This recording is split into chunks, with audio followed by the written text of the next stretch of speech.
අද වීඩියෝ එක පොඩ්ඩක් සිංහලෙන් කරන්න හිතුණා. මට DM ඇවිල්ලා තිබ්බා, කමෙන්ට්ස් උත් දාලා තිබ්බා සමහරක් කට්ටිය. කොහොමද ආකි ඉංග්‍රීසි ඉම්ප්‍රූව් කරගන්නේ? ඔයා කොහොමද ඉංග්‍රීසි හදාගත්තේ කියලා. DM කරපු කට්ටියට මම පර්සනලි රිප්ලයි කළා, සජෙස්ට් කරලා තියෙනවා මොනවද කරන්න ඕනි කියලා. මට හිතුණා සෙපරේට් වීඩියෝ එකක් කරලා ඒ කට්ටියට පොඩ්ඩක් මගේ වීඩියෝස් දැකලා තව DMs ආවම වෙනමම වීඩියෝ එකක් කරලා එයාලට පොඩ්ඩක් කතා කරන්න කියලා. මම මෙහෙම දෙයක් කියන්නම්. මම ඉංග්‍රීසි ඇත්තටම හදාගත්තේ පොඩි කාලේ ඉඳන්. මම බර්ගර් බෑග්ග්‍රවුන්ඩ් එකකින් එන්නේ. මගේ අම්මයි තාත්තයි දෙන්නම බර්ගර්. ඒ හින්දා අපි ගෙදරදී ඉංග්‍රීසිම තමයි කතා කරන්නේ. මගේ නෑදෑයෝ රිලටිව්ස්ලා ඔක්කොම ඉංග්‍රීසි වලින් තමයි කතා කරේ මම පොඩි කාලේ ඉඳන්. මම ඉස්කෝලෙත් ගියේ ඉංග්‍රීසි මීඩියම් එකෙන් තමයි ඉගෙන ගත්තේ. වැඩියෙන් මගේ යාළුවොත් ඉතින් මාත් එක්ක ඉංග්‍රීසි වලින් කතා කරන්නේ. ඒ හින්දා මම ඉංග්‍රීසි කියන භාෂාව පොඩි කාලේ ඉඳන් කතා කරා. ඉතින් එහෙම තමයි මම ඉංග්‍රීසි හදාගෙන තියෙන්නේ. පොඩි කාලේ ඉඳන් මාව එලකියුෂන් ක්ලාස් එකකටත් දැම්මා. එලකියුෂන් ක්ලාසස් ගිහින් මං ස්පීච් ඇන්ඩ් ඩ්‍රාමා ගොඩක් ඉගෙනගෙන එක්සෑම්ස් කරලා දිනලත් තියෙනවා. ඒකෙන් මට ගොඩක් ඒක හෙල්ප්ෆුල්, ඒක ගොඩක් උදව් වුණා. මට නම් කියන්නේ ඔයාට එලකියුෂන් ක්ලාස් එකකට යන්න පුළුවන් නම් ගොඩක් හොඳයි. මොකද එතන වගේ ග්‍රැමර්, ස්පීච්, කතා කරන ප්‍රොනන්සියේෂන්ස්, ඒ කියන්නේ කොහොමද වචනයක් හරියට ප්‍රොනවුන්ස් කරන්නේ, කියන්නේ කොහොමද කියන්නේ කියන එක එලකියුෂන් ක්ලාස් එකේදී ඔයාට ඒක ඉගෙන ගන්න පුළුවන්. මොකද එලකියුෂන් ක්ලාස් එකක ටීචර් ඔයාට ජජ් කරන්නේ නැතුව ඒක හොඳට ඔයාට උගන්වලා දෙයි. ඔයාට ඒ ප්‍රැක්ටිස් එකත් එයි. ඔයාට ක්ලාසස් යන්න බැරි කෙනෙක් නම් මම සජෙස්ට් කරන්නේ YouTube is your best friend. YouTube තමයි ඔයාගේ හොඳම මිතුරා කියලා හිතා ගන්න ඕනේ. මොකද YouTube කියන්නේ එතන ඕන දෙයක් ඉගෙන ගන්න පුළුවන්. ඕන ප්‍රශ්නයක් තියෙනවා නම් YouTube එකෙන් ඔයාට ඒක ඉගෙන ගන්න පුළුවන්. ගොඩක් YouTubersලා channels තියෙනවා. ඔයාට ඒකෙන් ඉගෙන ගන්න පුළුවන්. මං පොඩි කාලේ ඉඳන් මට මතකයි YouTube එකේ English with Lucy කියන කෙනෙක් මම ෆලෝ කරා. මං එයාගේ YouTube channel එක මෙතනින් දාන්නම්, ඔයාලටත් ගිහිල්ලා බලන්න පුළුවන්. හැබැයි ගොඩක්ම ප්‍රැක්ටිස් කරන්නේ British English. මට නම් එයාගේ channel එක ගොඩක් උදව් වුණා. එයා කතා කරන විදියනොත්, එයා ප්‍රොනවුන්ස් කරන විදියනොත් මට ඒක ගොඩක් උදව් වුණා.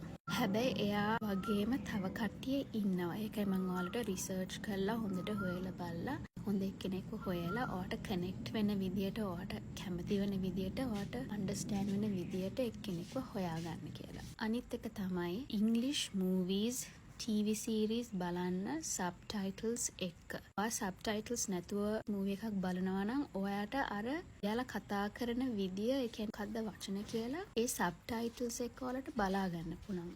ඔයා මේ වචනේ කොහොමද කතා කරන්නේ? එහෙම නැත්නම් වචනයක් තියෙනවා නම් තේරුම දන්නේ නැති. එතකොට වචනයක් ගිහිල්ලා සර්ච් කරන්න පුළුවන්. ඉංග්‍රීසි භාෂාවේ සමහරක් ප්‍රොනවුන්ස් කරන වචන ඒ විදිහට නෙවෙයි ලියන්නේ. ඒ කියන්නේ ඒකේ ප්‍රොනවුන්ස් කරන විදිය වෙනස්, ලියන විදිය වෙනස්.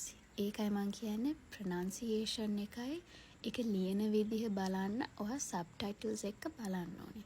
මොකද එතකොට ඔයාට ඒ පෙන්නන වචනේ ගිහිල්ලා තේරුම දන්නේ නැත්නම් ගිහිල්ලා Google search කරලා බලන්න පුළුවන් what does this mean? ඒ කියන්නේ මේකේ තේරුම මොකක්ද? එතකොට ඔයාට ඒකේ සිංහල වචනේ මොකක්ද කියලා හරියටම දැනගන්න ඕන නම් එතකොට ඒක ගිහිල්ලා Google Translate කරලා මේකේ සිංහල වචනේ මොකක්ද කියලා එතකොට ඔයා මේකේ වචනේ තේරුම දැනගන්න පුළුවන් එහෙම කරද්දී. ඒකයි මං කිව්වේ subtitles එක්ක බලන්න කියලා. මම recommend කරන හොඳ TV series එකක් තමයි Friends කියන TV series එක. ඒක ගොඩක් පරණ TV series එකක්, very famous comedy TV series එකක්. ඒක බලන්න. It's a really good TV series. මම ඒක හැම එක්කෙනෙක්ටම recommend කරනවා බලන්න කියලා. තව එකක් තමයි මම පොඩි කාලේ ඉඳන් Barbie movies ගොඩක් බැලුවා. ඔයාලට Barbie movies වලින් හොඳටම ඉගෙන ගන්න පුළුවන්. grammatically එක කතා කරන විදියත් එක්ක ඒකත් subtitles එක්ක බලන් පොඩි කාලේ ඉඳන් මම Barbie movies හැම Barbie movie එකක්ම බැලුවා. ඔයාලට එතනින් පටන් ගන්න පුළුවන් නම් හොඳයි. තව YouTube එකේ ගැහුවොත් ඉතින් what are the movies that I can watch to improve my English කියලා type කරොත් ඒකේ recommendations ගොඩක් ඔයාලට පෙන්නයි. most important එක තමයි කියවන්න ඉගෙන ගන්න, කතා කරන්න ඉගෙන ගන්න එක. මොකද ඔයාට කියවන්න පුළුවන් වුණොත් ඔයාට ඒක කතා කරන්න පුළුවන්. sentence එකක් බලලා ඒක out loud එක read out කරන්න පුළුවන් නම් ගොඩක් හොඳයි. ඒකයි ඔයාට මං කිව්වේ read කරන්න පුරුදු වෙන්න සහ you can speak it out loud. like ඔයා මොකක් හරි වචනයක් කියවන්න දන්නවා නම් ඔයාට ඒක උච්චාරණය කරන්න පුළුවන්. මම recommend කරන එකම දේ තමයි if you want to improve your English you need to practice. language එක භාෂාව practice කරන්නේ නැත්නම් you can never get there. ඔයාට ඒක දියුණු කරන්න බෑ practice කරන්නේ නැත්නම්. ඕනම දෙයක් improve කරන්න ඕන නම් you need to practice. ඔයාට sing කරන්න ඕන නම් dance කරන්න ඕන නම් ඔයාට ඒක practice කරන්න ඕන. ඒ වගේම තමයි English භාෂාව ඔයාට දියුණු කරන්න ඕන නම් ඔයා ඒක practice කරන්න ඕනි.